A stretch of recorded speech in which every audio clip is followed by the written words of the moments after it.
12টা বাজিয়ে দেওয়ার মন্তব্যে মমতা বন্দ্যোপাধ্যায়ের বিরুদ্ধে এফআইআর করল বিশ্ব হিন্দু পরিষদ। 1 সেকেন্ডে 12টা বাজিয়ে দেবে। ধর্মতলা ধর্ণামঞ্চ থেকে তৃণমূল নেত্রী মমতা বন্দ্যোপাধ্যায়ের এহেন মন্তব্যে ক্ষুব্ধ বিশ্ব হিন্দু পরিষদ। ইতিমধ্যেই ইমেলের মাধ্যমে বীরভূমের রামপুরহাট থানায় লিখিত অভিযোগ দায়ের করেছেন বিশ্ব হিন্দু পরিষদের পূর্ব ক্ষেত্রের সম্পাদক অমিয় কুমার সরকার। এই নিয়ে কলকাতা হাইকোর্টেও মামলা করার হুঁশিয়ারি দিয়েছেন তিনি। প্রসঙ্গত, এসআইআরের প্রতিবাদে কলকাতার ধর্মতলায় ধর্ণামঞ্চে বসেন মমতা বন্দ্যোপাধ্যায়। 5 দিন ধরে চলা ওই ধর্ণামঞ্চ থেকে বক্তব্য রাখতে গিয়ে মমতা বলেন, আপনারা জানেন বেশ কয়েকদিন ধরে মাননীয় মমতা বন্দ্যোপাধ্যায় মহাশয়া, যিনি তৃণমূল কংগ্রেস যে রাজনৈতিক দল তার মুখ্য নেতৃত্বে, তো তিনি একটা ধর্নায় বসেছেন কোনো রাজনৈতিক ইস্যু নিয়ে। আর এই ধর্না মঞ্চে গত 8 তারিখে বোধহয় উনি একটা ভাষণ দিয়েছেন।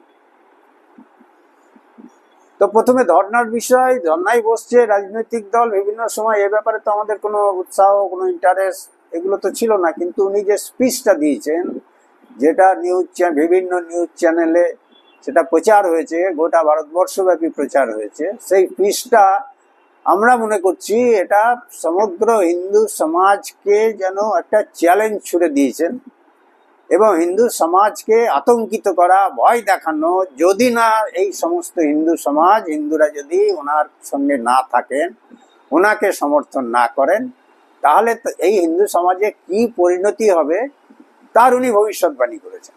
উনি পরিষ্কার বলেছেন, একটা সম্প্রদায় আছে, যে সম্প্রদায়টা যদি ঐক্যবদ্ধ হয়ে যায় তাহলে 2 সেকেন্ডের মধ্যে সবার 12টা বাজিয়ে দেবে।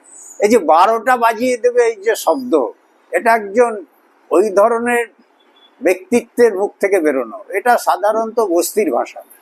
12টা বাজিয়ে দেবে এবং হিন্দু সমাজকে এইভাবে ভয় দেখানো যে আমাকে তুমি সমর্থন করো, মানে ভোটের প্রচার উনি এইভাবে করছেন, ধমকি দিয়ে করছেন এবং হিন্দু সমাজকে যেন মনে করছেন অতি দুর্বল।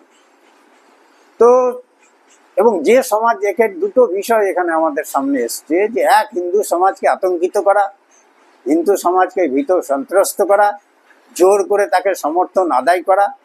দ্বিতীয় জিনিস হচ্ছে যে সম্প্রদায়কে উনি ইন্ডিকেট করেছেন, যে সম্প্রদায় সম্বন্ধে উনি বলতে চাইছেন, যে গোষ্ঠী সম্বন্ধে বলতে চাইছেন, যে তারা যদি ঐক্যবদ্ধ হয় 2 সেকেন্ডে 12টা বাজিয়ে দেবে। অর্থাৎ সেটা কোন সম্প্রদায়কে বলছে সেটা সবার কাছে পরিষ্কার। সেটা মুসলিম সমাজ সম্বন্ধে উনি বলতে চাইছেন। উনি ওটা স্বীকার করুন চাই না করুন। মধ্যেখান থেকে কি হচ্ছে, এই যে সমগ্র মুসলিম সমাজ যারা এখনো বাংলাতে 30% আছে, তাদেরকে মূল স্রোত থেকে বিচ্ছিন্ন করে দেওয়ার একটা প্রয়াস এবং হিন্দু মুসলমান একটা দাঙ্গা লাগানোর প্রয়াস নির্বাচনের আগে, রামনবমীর আগে, এটা উনি বারবার করে থাকেন। ওনার ভাইকে দিয়ে কিছুদিন আগে বলালেন, গত রামনবমীর পরে যে 8 ঘন্টার মধ্যে সব 70%কে ভাগীরথীর জলে ভাসিয়ে দেবো। বিভিন্ন ঈদের ইয়েতে গিয়ে উনি হিন্দু ধর্ম সম্বন্ধে গালাগাল করছেন, লাগাতার উনি করে যাচ্ছেন। বিশ্ব হিন্দু পরিষদ এটা ঠিক করেছে যে সমাজের মধ্যে এই বিষয় নিয়ে যাবে, বড় আন্দোলন শুরু করবে, থানায় থানায় এফআইআর শুরু হবে, আজ থেকে শুরু হয়ে গেছে এবং ওনাকে হাইকোর্ট, সুপ্রিম কোর্ট যেখানে যেতে হয় হিন্দু সমাজের হয়ে বিশ্ব হিন্দু পরিষদ সেখানে যাবে এবং ওনাকে এই বিষয় নিয়ে যদি উনি এখনই এটা উইথড্র না করেন, ক্ষমা না চান, তাহলে ওনাকে শাস্তির মুখোমুখি হতে হবে।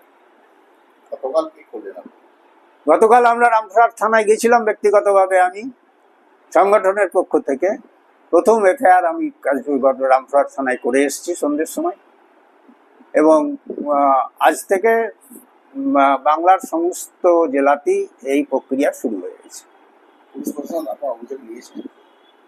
আমার যে এফআইআর সেটা তো নিয়েছে, কিন্তু আমার কোনো রিসিভ কপি দেয়নি বা এফআইআর নাম্বার দেয়নি। আমি ওদেরকে বলেছি, তো আপনারা বুঝতেই পারছেন দলদাসে পরিণত হয়েছে, তাদের মধ্যেও সন্ত্রাস তৈরি করেছে, তাদেরকেও আতঙ্কের মধ্যে রেখেছেন, যার ফলে তারা কথা দিয়েছে যে এটা বেশ হবে, 2 দিন পরে আপনাকে রিসিভিং কপি দিয়ে দেবো। আমি বলেছি 2 দিন পরে নাই, 2 দিন পরে আসার সময় আমার নেই, আমি এখনই দেন, আর তা নাহলে আমি অনলাইন এফআইআর পাঠাচ্ছি। আর কালকেই আমি অনলাইন এফআইআর পাঠিয়ে দিয়েছি, এবং আমার কাছ থেকে যে কপি নিয়েছে সেটা ওদের কাছেই আছে। হ্যাঁ, আমি থানা থেকে এসে সঙ্গে সঙ্গে অনলাইন এফআইআর করে দিয়েছি। কি নাম, কি পরিচয় আপনার? আমার নাম অমিয় কুমার সরকার, আমি বিশ্ব হিন্দু পরিষদের ইস্টার্ন জোন মানে পূর্ব ক্ষেত্রের সম্পাদক, সেক্রেটারি।